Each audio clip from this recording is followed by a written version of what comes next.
আজকে বানাবো আমি চিলি চিকেন। তার জন্য আমি 500 গ্রাম চিকেন নিয়ে নিয়েছি আর নিয়ে নিয়েছি ক্যাপসিকাম, পেঁয়াজ। এখানে আছে পেঁয়াজ, আদা, রসুন, কাঁচা লঙ্কা বাটা।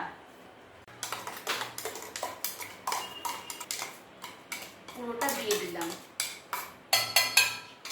সামান্য পরিমাণে ভিনিগার দিয়ে দিলাম। এটাকে ভালোভাবে মিলিয়ে নেব। দিয়ে দিলাম নুন। আধ ঘন্টার জন্য ম্যারিনেট করে রেখে দিলাম। ম্যারিনেট করা চিকেনটার মধ্যে আমি অল্প পরিমাণ সস দিয়ে দিলাম। যেহেতু আমি কাঁচা লঙ্কা বাটা দিয়েছি, গ্রিন চিলি সসটা অল্প পরিমাণে দিলাম। এতে অল্প পরিমাণে সয়া সস দিয়ে দিলাম।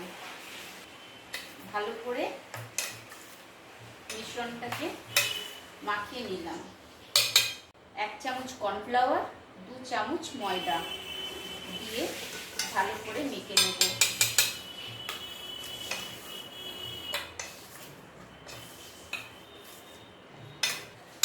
এবার আমি একটা ডিম দিয়ে দেবো।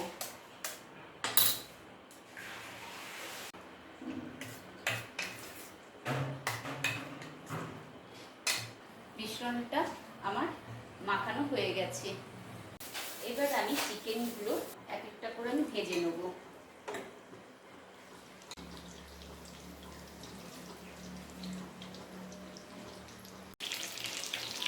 চিকেনগুলো আমার ভাজা হয়ে গেছে। এবার আমি এক একটা করে তুলে নেব। এবার আমি রসুন কুচি তেলের মধ্যে দিয়ে দেব।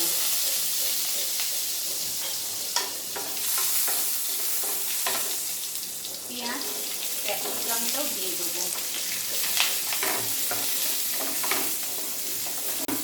5 মিনিটের জন্য ঢাকা দিয়ে রাখবো। এবার আমি কাঁচা লঙ্কাটা দিয়ে দিলাম।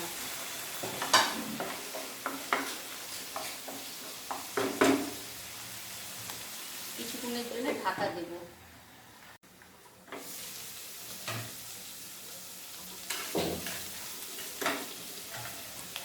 করে রাখা আমার সস, যেটাতে আমি দিয়েছি cornflour, tomato ketchup sauce, green chilli sauce, soya sauce আর শেজওয়ান চাটনি।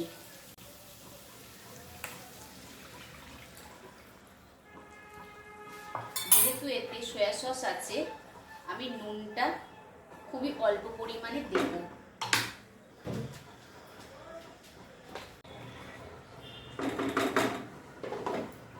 কিছুক্ষণের জন্য ঢাকা দিয়ে রাখলাম।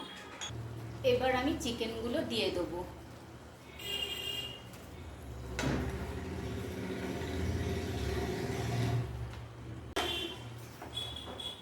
পাঁচ মিনিট রাখবো, হয়ে যাবে আমার চিলি চিকেন।